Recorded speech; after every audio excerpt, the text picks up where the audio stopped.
ಹೊಳೆನರಸೀಪುರ ಪಟ್ಟಣದ ಸರ್ಕಾರಿ ಮಹಿಳಾ ಪ್ರಥಮ ದರ್ಜೆ ಕಾಲೇಜಿನಲ್ಲಿ ವಿದ್ಯಾರ್ಥಿನಿಯರಿಗೆ ಮೂಲ ಅಂಕಪಟ್ಟಿ ದೊರೆಯದೆ ಸಂಕಷ್ಟಕ್ಕೆ ಸಿಲುಕಿದ್ದಾರೆ. ಜೊತೆಗೆ ಮೈಸೂರು ವಿಶ್ವವಿದ್ಯಾನಿಲಯವು ಪ್ರತಿ ವಿದ್ಯಾರ್ಥಿಯಿಂದ ಅಂಕಪಟ್ಟಿ ಹಾಗೂ ಘಟಿಕೋತ್ಸವದ ಸರ್ಟಿಫಿಕೇಟ್ಗೆಂದು 600 ರೂಪಾಯಿ ಹಣ ಸಂಗ್ರಹಿಸಿದ್ದರೂ ಸಹ ಫಲಿತಾಂಶ ಪ್ರಕಟಗೊಂಡ ನಂತರವೂ ಅಂಕಪಟ್ಟಿ ವಿತರಿಸದ ಯೂನಿವರ್ಸಿಟಿಯ ಧೋರಣೆ ಖಂಡನೀಯವೆಂದು ಪೋಷಕರು ಆಕ್ರೋಶ ವ್ಯಕ್ತಪಡಿಸಿದ್ದಾರೆ.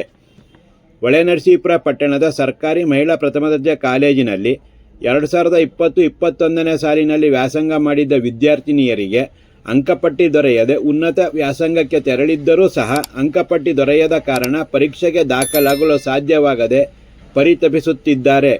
ಪೂರ್ಣಿಮಾ, ರಾಧಿಕಾ, ಜಯಂತಿ, ಯಶೋಧ ಎಂಬ ವಿದ್ಯಾರ್ಥಿನಿಯರು ಮಾತನಾಡಿ, ಮೈಸೂರು ವಿಶ್ವವಿದ್ಯಾನಿಲಯದಿಂದ ಮೂಲ ಅಂಕಪಟ್ಟಿಯನ್ನು ಪ್ರತಿಯೊಬ್ಬರಿಗೂ ವಿತರಿಸಲಾಗುತ್ತಿತ್ತು. 2021-22ರಲ್ಲಿ ಪರೀಕ್ಷಾಂಗ ವಿಭಾಗದವರು ಡಿಜಿಲಾಕರ್ ಎಂಬ ವೆಬ್ಸೈಟ್ ವ್ಯವಸ್ಥೆ ಮಾಡಿ ಅಂಕಪಟ್ಟಿಗಳನ್ನು ಅದರಲ್ಲಿ ಡೌನ್ಲೋಡ್ ಮಾಡಿಕೊಳ್ಳಲು ಸೂಚಿಸಿದ್ದಾರೆ. ಆದರೆ 2020-21ನೇ ಸಾಲಿನಲ್ಲಿ ಪ್ರಥಮ ವರ್ಷದ ವ್ಯಾಸಂಗ ಮುಗಿದ ನಂತರ ಅಂದಿನಿಂದ ಇಂದಿನವರೆಗೂ ನಮ್ಮ ಅಂಕಪಟ್ಟಿಗಾಗಿ ಪ್ರತಿನಿತ್ಯ ಡಿಜಿಲಾಕರ್ ಎಂಬ ವೆಬ್ಸೈಟ್ಗೆ ಲಾಗಿನ್ ಆದಾಗ ಸರ್ವರ್ ಇಲ್ಲ ಅಥವಾ ಸರ್ವರ್ ಒತ್ತಡದಲ್ಲಿದೆ ಎಂಬ ಉತ್ತರ ದೊರೆಯುತ್ತದೆಯೇ ಹೊರತು ಅಂಕಪಟ್ಟಿ ದೊರೆತಿಲ್ಲ. ನಮ್ಮ ವಿಶ್ವವಿದ್ಯಾನಿಲಯದಲ್ಲಿ ವಿದ್ಯಾರ್ಥಿಗಳ ಸಮಸ್ಯೆಗೆ ಸ್ಪಂದಿಸುವ ವಿಶಾಲ ಮನೋಭಾವದ ಅಧಿಕಾರಿಗಳು ಇಲ್ಲದೇ ಇರುವುದು ಇಂದಿನ ಆಡಳಿತದ ವ್ಯವಸ್ಥೆಗೆ ಸಾಕ್ಷಿಯಾಗಿದೆ ಎಂದು ನೊಂದು ನುಡಿದರು. ಸರ್ಕಾರಿ ಮಹಿಳಾ ಪ್ರಥಮ ದರ್ಜೆ ಕಾಲೇಜಿನ ಪ್ರಾಂಶುಪಾಲರಾದ ಗುರುರಾಜ್ ಮಾತನಾಡಿ, UGCMS ಅಡಿಯಲ್ಲಿ NAD ಎಂಬ ಖಾಸಗಿ ಸಂಸ್ಥೆ ಅಂಕಪಟ್ಟಿ ವಿತರಣೆಯ ಜವಾಬ್ದಾರಿ ಪಡೆದಿದೆ.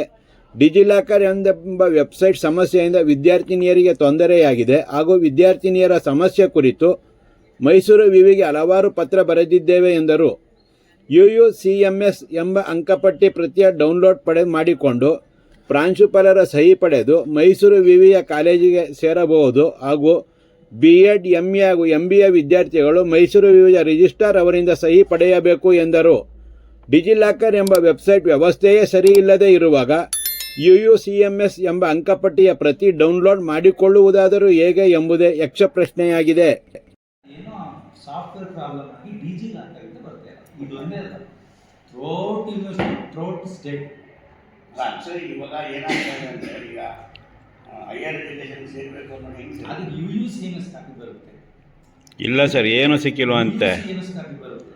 ಇಲ್ಲ ಸರ್, ರಿಸಲ್ಟ್ ಅನೌನ್ಸ್ ಆಗಿರುತ್ತಲ್ಲ, UUCMS ಕಾಪಿನ ನಾವು ಅವರಿಗೆ ಸಿಗ್ನೇಚರ್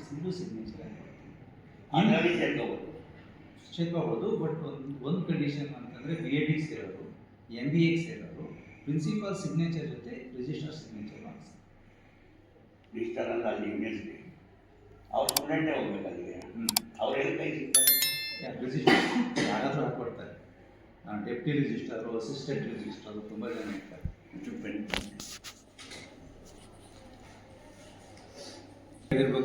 2021 ಅವರು 4 years ಇದು 3 yearsಲ್ಲಿ 1 sem ಬಂದಿಲ್ವಂತೆ. ಬಟ್ ನಮಗೆ ಇಲ್ಲಿ ಸ್ಟೂಡೆಂಟ್ ರಿಕ್ವೆಸ್ಟ್ ಕೊಟ್ಟ ತಕ್ಷಣ ಯೂನಿವರ್ಸಿಟಿಗೆ ಹಾಕ್ಬಿಡ್ತೀವಿ ನಾವು.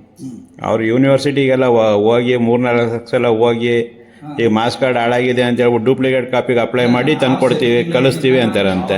ಇಟ್ಕೊಳ್ಳಲ್ಲ, ನಾವು ಸ್ಟೂಡೆಂಟ್ ಹೊರಗೇನೆ ಬಂದು ಕೊಟ್ಟ ತಕ್ಷಣ ಅವರಿಗೆ ಫಾರ್ವರ್ಡ್ ಮಾಡಿರ್ತೀವಿ. ಫಾರ್ವರ್ಡ್ ಮಾಡಿ ಮತ್ತೆ ರಿಮೈಂಡರ್ನೂ ಮಾಡ್ತೀವಿ. ನೀವು ಡಿಜಿಲಾಕರ್ಗೆ ಅಪ್ಲೋಡ್ ಆಗಿಲ್ಲ.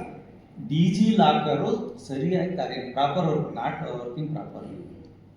ಅಲ್ಲಿ ಸೇರಬೇಕು ಅಂತ ಏನು ಕೊಡ್ತೀನಿ ಅಂತಂದ್ರೆ UUCMSನಲ್ಲಿ ಮಾರ್ಕ್ಸ್ ಸ್ಟೇಟ್ಮೆಂಟ್ ಇರುತ್ತೆ. ಆ ಮಾರ್ಕ್ಸ್ ಸ್ಟೇಟ್ಮೆಂಟನ್ನು ಡೌನ್ಲೋಡ್ ಮಾಡ್ಕೊಂಡು ಪ್ರಿಂಟ್ಔಟ್ ತಂದರೆ ಪ್ರಿನ್ಸಿಪಾಲ್ರು ಸೀಲು ಸಿಗ್ನೇಚರು ಹಾಕ್ಕೊಡ್ತೀವಿ. ಇದು ಲೋಕಲ್ ಆದ್ರೆ ಅದೇ ಸಾಕು. B.Edನವರಿಗೆ MBA ಸೇರೋದಕ್ಕೆ ಪ್ರಿನ್ಸಿಪಾಲ್ ಸಿಗ್ನೇಚರ್ ಹೈಯರ್ ಸ್ಟಡಿ ಅವರಿಗೆ ಬೇಕಾಗುತ್ತೆ. ಅವ್ರು ಒಪ್ಪಲ್ವಲ್ಲ ಅದನ್ನ. ಯೂನಿವರ್ಸಿಟಿಯಿಂದ ಬೇಕು. ಯೂನಿವರ್ಸಿಟಿ ರಿಜಿಸ್ಟ್ರಾರ್ದು ಸಿಗ್ನೇಚರ್ ಬೇಕಾಗುತ್ತೆ. ಸೊ ಅದು ಸಮಸ್ಯೆ. ಡಿಜಿಲಾಕರ್ ಸರಿಯಾಗಿ ಕಾರ್ಯನಿರ್ವಹಿಸ್ತಾ ಇಲ್ಲ. ಅದು ಯೂನಿವರ್ಸಿಟಿ ಅಂಡರ್ನಲ್ಲಿ ಇರುತ್ತೆ. ಅವ್ರು ಕಂಟ್ರೋಲ್. ನಮ್ದು ಏನು ಕಾಲೇಜ್ನಲ್ಲಿ ಈ ಥರ ನಮ್ಮ ಇದರಿಂದ ನೀವು UUCMS ಮಾರ್ಕ್ಸ್ನ ಎಷ್ಟು ಜನ ಕೊಟ್ಟಿದ್ದೀರಿ? ನಮ್ಮ ಯಾರಿಗೆ ಬೇಕು ಎಲ್ಲರೂ ತಗೊಳ್ತಿದ್ದಾರೆ, ಎಲ್ಲರೂ ಕೊಟ್ಟು ಪ್ರತಿಯೊಬ್ಬರು ಅವರೇ ಡೌನ್ಲೋಡ್ ಮಾಡ್ಕೊಂಡು ಬರೋದು. ಅದು ಪಾಸ್ವರ್ಡ್ ಹತ್ರ ಇರುತ್ತೆ ಸರ್. ಗೊತ್ತಾಗುತ್ತೆ ಸ್ಟೂಡೆಂಟ್ ಹತ್ರ ಇರುತ್ತೆ, ನಾವು ಡೌನ್ಲೋಡ್ ಮಾಡೋಕ್ಕಾಗಲ್ಲ. ಅವರ ನಂಬರ್ ಹಾಕಿ ಅವ್ರು ಅವರೇ ಡೌನ್ಲೋಡ್ ಪಾಸ್ವರ್ಡ್ ಹಾಕಿ ಅವರೇ ಡೌನ್ಲೋಡ್ ಮಾಡ್ಕೋಬೇಕು. ಒಂದು ಪುಟಾಣಿ ಸೀಲು ಸಿಗ್ನೇಚರ್ ಹಾಕಿ ಕೊಡ್ತಾರೆ. ನಾವು